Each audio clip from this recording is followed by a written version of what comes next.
All right, I'm here with Adrian, and thank you for joining us for our interview. Glad to be here. Adrian is a member of the aging population, older population. In sociology, I think we call it the study of gerontology. But our interview questions will be centered around Adrian's experience with aging and the changes he's experienced. Adrian, will you tell us a little bit about your professional background, your history? I understand you were a veterinarian and service member of the military, and been in retirement for 40 years, 30, 40 years? Right, it doesn't seem that long. It seems less than that, but I retired in 91, entered the service in 69. So I did a little bit more than 20 years of service in the Air Force, in the medical service, in the medical line. I was a medical researcher supporting the research function of the Air Force. But enjoyed retirement right away because I got out in nature. So that's where I have been. So I've been very physical and therefore paid attention to body function and strength. Okay. And in your years, your adult life, time in the Air Force, you were a husband, a father, and you had physical training. You were a runner, I understand, for a while. You're conscientious of your health. Yes. At one time, during the overseas tour in South Africa, I was running every day 6 miles, and then attempted to run long range, so-called super marathons. And I never won those. I tried to finish, but I usually ended up walking to the finish line. Yeah. But it kept me in good health and physical strength because I trained and then tried to actually express that in a race. I enjoyed it, but I was 35, 36, so I could do it. Yeah. You had greater stamina I did. And I've prepared a few questions for us. I know one of those questions talks about marathon runners, in fact. So we'll actually be rehashing that topic again in just a few moments. Okay. I will start with our questions because we do have a time limit, and I want us to try to get answers from you on as many of these as we can get in the time we have. All right, sounds good. So, question 1: a gradual decline from peak functioning is characteristic of most physiological systems, beginning as early as age 30. By late adulthood, those losses are usually noticeable and have required some adjustment in expectations or lifestyle. An example I can think of is a runner who was still entering marathon races at age 62, and he would state, "At 30, my goal was to win. At 50, I celebrated every race that I finished. And today, I'm delighted to be at the starting line." How have you adjusted your lifestyle and expectations due to physical decline? Yeah, good question. Wish I could say that I was an athlete that could go through those stages. I never was good enough to actually delineate my stages like that. Mm-hmm. What I did was listen to my body. What was the capability I had at any given stage related to the workload that I had. When I was active in the Air Force, I didn't really require to have peak physical condition. Mm-hmm. All I had to do was meet their minimum physical standards, and that was easy enough. That was easy? Yeah, that was easy enough. But I listened to my body, and I remember at 40, I could detect a major difference. part of the reason for that was that at 40 I had left the assignment I had overseas in South Africa, where I ran so much, 6 miles a day. And that was my mid-30s to 240s. And at 40s, had a new job, and it required more lab work and more static work, and I didn't have that training and that physical activity. And maybe that was part of the reason at 40 I detected this decrease in stamina and strength. But they talk about that also.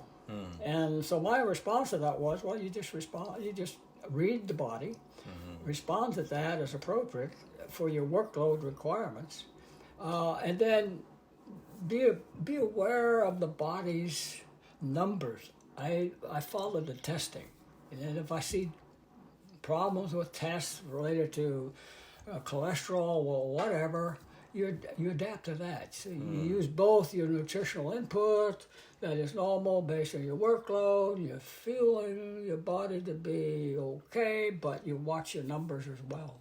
So testing, it'd be like a medical lab. Yeah, a medical lab, blood work. Blood work. Okay, you get your blood work and can monitor the levels of these nutrients or if there's a deficiency. And then finally, a very important aspect of this is that you basically have to accept that you're getting older, even at 40 already. And so that's a mental adjustment that you can do a lot about by simply adapting to the reality of growing older. Yeah. And that gets harder as you get even older than 40 and 50 and 60. And now at 80, it's a reality that is about the same still at 40. The attitude is the same. Do what you can, keep working, don't give in, never give up. That's it. Yeah, that was wisdom, definitely. Good words to live by there. We can all learn from that at all stages of life. And that brings us right into question 2.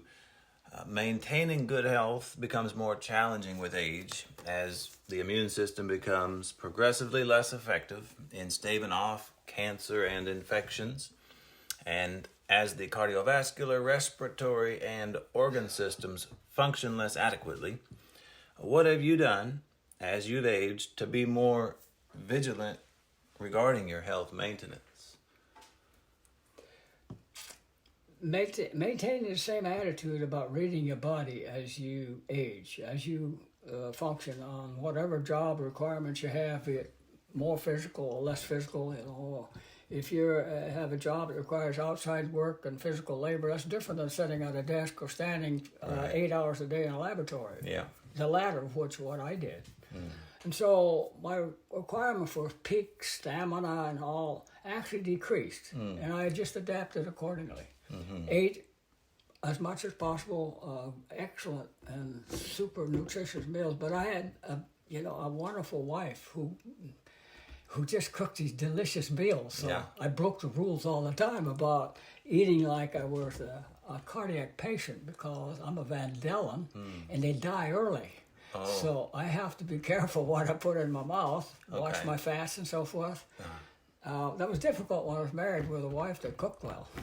That you were aware of. I was very conscious about that. The hereditary genetic traits of your lineage. You bet. History of cardiac disease. Oh, absolutely. My relatives die generally before 60 from heart disease. And atherosclerosis usually, fat plaques in the artery. Plaque in the artery. And I was very conscious about that. So again, back to the testing point, you watch the numbers on cholesterol and LDL and LDH and all that sort of stuff, and adjust accordingly. And it was more difficult than it is now that I'm by myself and I eat on my own schedule and my own nutritional requirements as I see it. And I eat like a cardiac patient before I need medical care for a heart. However, couldn't do anything about the fact I needed a pacemaker. And I ended up with a pacemaker recently because there were issues at the heart that was not related to nutrition probably, because it's not atherosclerosis. Okay. plaque in the arteries. Probably not the hereditary traits. Probably not, because I'm the oldest in my family, oldest son. And I have a sister that's full of heart disease, a younger brother, that is, and I have a sister that died that had some of it. So I am I'm actually still not of that handicap in terms of heart disease. So my nutrition, having been better the last 20 years than it was even as my younger years, probably is attributable to that. Good nutrition, healthy nutrition, Mediterranean diet, Okay. Reduction of sugars, increasing the better fats versus animal fats, reducing the animal fats in my diet, all good strategies. What are the better fats? Well, those that are unsaturated. Unsaturated. Fish oils, plant fats. Plant fats are good. Fish oil's good. Fish oil's good. The animal fats are saturated fats. Yeah, those are things you get with your milk. Okay. You try to keep that down, reduce that. Okay. All good strategy. And what's your age today? 81. And you said your lineage history, family history, 60 years old is... Yeah, I had a nephew die 2 years ago at 59 behind his truck wheel, behind his steering wheel. Yeah. And he thought he was eating well and everything, but it wasn't good enough. Mm-hmm. He died of a massive heart attack. Massive heart attack. My dad died at almost 80, but his first heart attack was before 60. And he changed his lifestyle and his eating habits and instantly quit smoking at 59. Yeah. All major changes to increase the probability of his longevity, and it worked. Surprisingly as well as it did, actually. Yeah. Yeah. So my lineage my heritage is hard work against me. And you have siblings who are around your age now, getting close to 80 or exceeding, but you're the only sibling without this extensive heart issues, surgeries, heart attacks. Yeah, my older sister, 5 years older, at 85 now, 86, has stents within stents, and she's had stents for the last 20, 30 years. She continues to do well. She has great medical care, and adjusts as needed. I have a younger brother, 5 years younger. He's got stents. He's got major heart disease. As I said, a nephew died before he was 60. Yeah. And I have now a brother-in-law's son, which is outside my lineage, actually, but it's my brother-in-law by marriage. He's got a son who's got heart disease very early in life. So heart disease is something I'm very conscious about. Yeah. Well, it sounds like you are, I'll say you're beating it, but you don't have heart disease at your age. Not of the type that usually has massive heart attacks, and that's atherosclerosis, hardening of the arteries, hardening of the arteries. Okay. The widowmakers, those parts of the heart. I have a part of the heart that has to do with electrical signaling, and the pulse from electrical signaling is sometimes a little bit faulty, and that's what the pacemaker corrects. Okay. So it's a different part of the heart disease that's killing our family. So I don't know why. So I got actually a little different disease that has been killing our family. Well, I'll move to our next question, and we're going to shift gears away from health, the physiologic health question. This next one, among the challenges that elderly people face are stereotyped attitudes and responses from others based on age category rather than actual characteristics. An age stereotype can be generally defined as a widely held set of beliefs about the characteristics of older people and account for discriminatory practices such as mandatory retirement and patronizing talk, such as simplified vocabulary, slower pace, and careful articulation when talking to someone from an older population. Have you experienced any such age stereotypes? Happy to say I have not. Okay. Been conscious of that possibility, and I've seen it done to others. And Okay. it's devastating. Mm. And so I've been fortunate. I also have kind of a lifestyle and an attitude, and I am so active all the time and healthy enough to do that my age doesn't show. At 81, I don't look like I'm 81. Ah. I act, and my attitude, my physical activity is such that I'm viewed as probably 60, maybe 70. Uh-huh. So I retired at 47, which is, of course, pretty young. So I didn't get any discriminatory attitudes about retiring. Right. Okay. And that still continues today because I'm so active. And if I do get a hint about somebody's being discriminatory towards me, I just don't react to that. Okay. I'm comfortable in my position of life and my physical ability. That, as I said earlier, I read my body, and if it's decreasing, I accept that. If I've done the best I can with my nutrition and all these things that help me keep good health and maintain a good work capability, if I can't do as much as I could last year, I accept that Yeah. and adjust accordingly. So my attitude stays positive at whatever level of physical capability I have. So if somebody criticizes that, it won't affect me too much. And talking to you now for this interview, and our audience can and probably agree with me, you sound like you have a sharp cognitive acuity still at your age, 81 years old. I wouldn't think, if we didn't see your picture and we just hear your voice talking and you didn't tell us your age, we wouldn't assume you're an 80-year-old man. If we have personal bias of stereotypes, what an 81-year-old man should sound like, I wouldn't say, I would label you as an 80-year-old. Well, I can tell you, I still misplaced my keys just as I did it when I was 40. Well, don't tell us that. we have to delete that part. We're forgetful. Yeah. Always in our life, no matter what stage. Now, True. whether or not it's attributed to your stage of life and age, and your age bracket, decline of age capabilities, all that. Maybe not. I think attitude makes up for a lot of that. Sure. Yeah. So, definitely my short-term memory is not what it was. I can tell you that. I think I forget things, or my multitasking isn't what it used to be. That takes memory to do multitasking greater than what I have today. Right. Does that bother me too much? Not really. Again, back to the point I made, I'm accepting what my body is capable of providing me today based on the best I do for nutrition and attitude and testing of what I'm doing every year and so forth, and adjusting accordingly. Add another supplement maybe, or change a lifestyle. There's a really important saying, and that is, it is a blessing to be able to grow old with grace, and I'm trying to do that. Yeah. Beautiful. Well,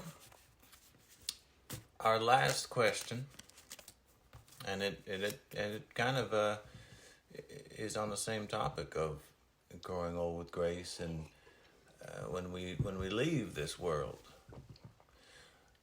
as many of us have often heard the common saying, the only thing we're guaranteed when we come into the world is death and taxes. Many elderly people will prepare to leave their life on earth by constructing a legal will that'll dictate how their assets and property will be divided among loved ones. It's also common that elderly make arrangements for how they'd like their remains to be handled, whether it's a burial, a cremation, or other means. What thoughts and energies have you invested on how you would like to leave your assets and remains? Difficult subject, because we never want to go. And that is not realistic. So I always consider myself a person of realism. And so I've had to adjust to the point of being 81, and my time is short, and that's reality. So I have paid attention to what is going to happen with my remains. I have a will that needs updating. It needs adjustment because I'm kind of formulating and zeroing in on how I'd like to be dealt with, if you will, when I pass. And one of the principles of that guides me is that I like to stay with nature just as I have all my life. Nature drives my ambition in life. That's why I'm a nature photographer, landscape photographer, wildlife photographer. I get out in nature. Yeah. And when I pass and I get processed for the hereafter, eternity, I like to have nature do that. And so I'd like to not be cremated or embalmed. I would like to go by way of compost. Okay. And that's a complex system because most states actually don't allow that by legal situation, by law. Some states do. There is a way to be buried and you decompose by natural means in a controlled system that is safe and free of contaminating the environment or possibly passing on microorganisms that might harm someone else. That is possible in some of the states up in the Northwest. So I'm looking into these systems and somehow being able to apply that here in Texas. And that is an ongoing research project of mine, and I don't know just how I'm going to do that. So I hope I don't die anytime soon before I get that worked out. Well, you said certainly not cremation on your list, Yeah. but the first item I listed would be burial. What you're describing, is that a burial? It is a mechanical burial, actually. It is a process whereby you are encapsulated in a closed system where it may be inoculated with bacteria that help decomposition, but where you are actually decomposing by natural means, biological natural means, controlled in a closed system. Okay. And again, I have to do more work to find out the total process, how long that takes, but it'll be relatively short. A month, maybe 6 weeks, 8 weeks. You are completely decomposed and you are compost. Okay. Safe to use in the garden. Okay. That's my preferred process to go. And this compost is nutrients for your garden or Plants. your tree. Or... The biological, the flora of our planet uses those nutrients. Okay. I don't know. There's an old data point that says your chemistry is worth 87 cents or something. It's all chemical. Oh. If you get cremated and that is all Okay. compounded, that's 87 cents worth. It's all mineral. That'd be calcium and calcium, magnesium, or potassium, phosphorus, and a few things like that. I want that to go back to the natural world, rather than blown to the wind or floated away downstream. Yeah. Right. Or the other way, and to get embalmed is not natural from my perspective. So I like to avoid that. Well, you're talking about the flora that our planet Yeah. lives on. An embalming would completely it's toxic. sanitize. That'd be toxic to the flora of the planet. If you put embalming fluid on your rose bush, you're not going to have a rose bush. You're going to kill that rose bush. Yeah. Right. So that's not for me. I would, seriously avoid that. I'm real serious about that. Unfortunately, the progressive, if you would call that, or more natural means of decomposing one's body back to nature. After all, we lived off nature. Our bodies consisted of those compounds, all those things that make the living world and the plant world. We live off plants. Nuclear winter from a nuclear holocaust means we die because there's no plants to live off. No grains in the fields can live, and so forth, so on. And so I would rather go back to the natural world as close to the way I ate and lived and existed during life. That's what guides me to try to work this out. And this is actually possible. I think it's Washington State that has this system, that mortuaries have this capability for those clients that wish to be decomposing in a natural way, in a safe way, a legal way that the state has deemed to be appropriate and safe. And it's all about public health, safety, and why we get embalmed and buried a certain amount of time. Spread disease. Or put on ice, or so the disease is controlled, Yeah. or not spread. So, so I've given it a lot of thought. It's an ongoing process. I have not completed that at all. Don't know where it leads yet. Now, there's another means to be buried, and that's by so-called the nature cemeteries, where embalming isn't required, but you have to be buried within a very short time, off ice, just wrapped in a sheet. It would be fine. And there are certain cemeteries that are allowed, that are legal in this state, that are called nature cemeteries. Oh. And you don't have to be in a casket. You don't have to be embalmed. It's in nature. So that's an alternative to meet my requirements. Okay. Mine is a little different in the sense that I can control the byproduct of my decomposition, the product of my decomposition. The 78 cents. Yeah, that 78 cents of the urn or the 5-gallon bucket full, however much that I'm going to be composed down to. Yeah.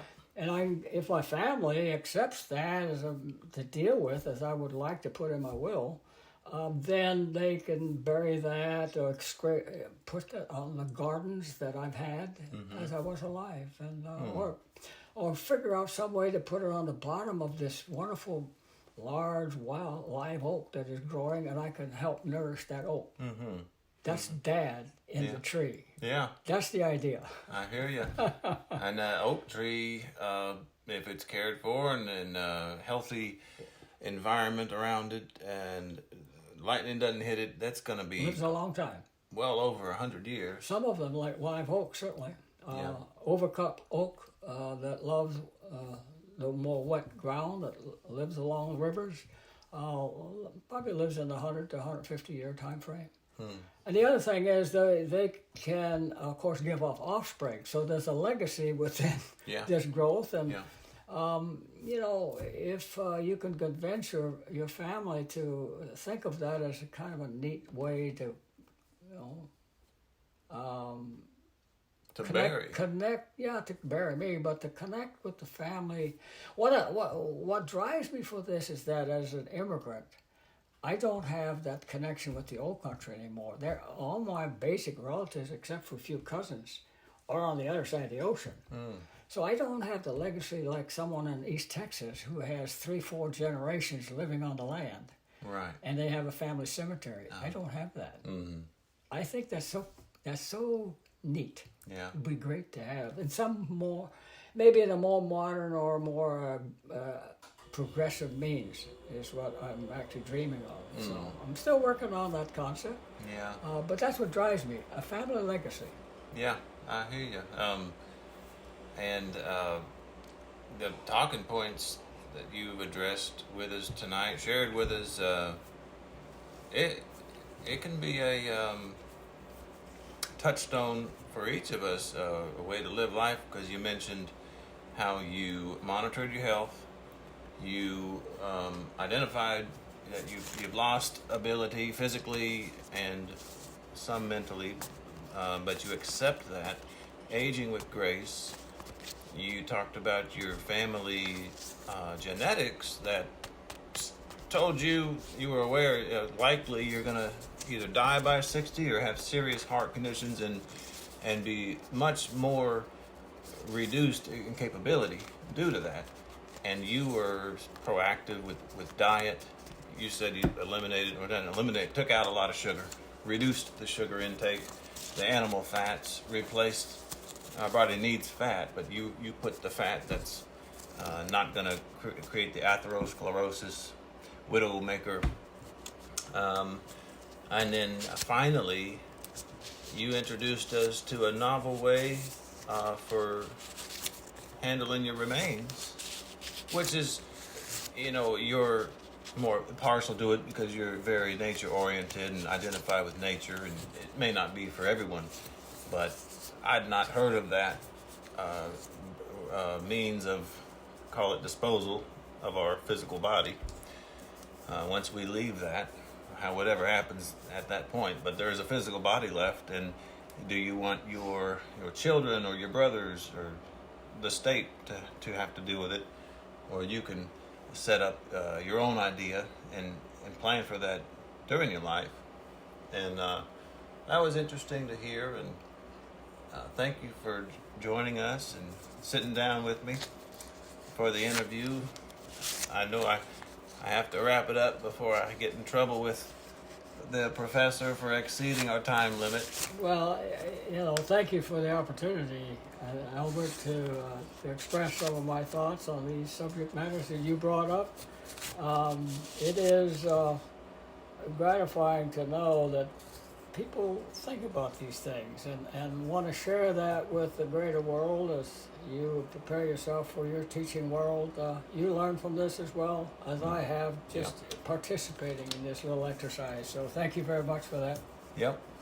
And we will cut it off there. And one last question. You mentioned you're across the pond, across the ocean, old country. Where are you from, your family? Yeah, I was born in 42 in the Netherlands. Okay.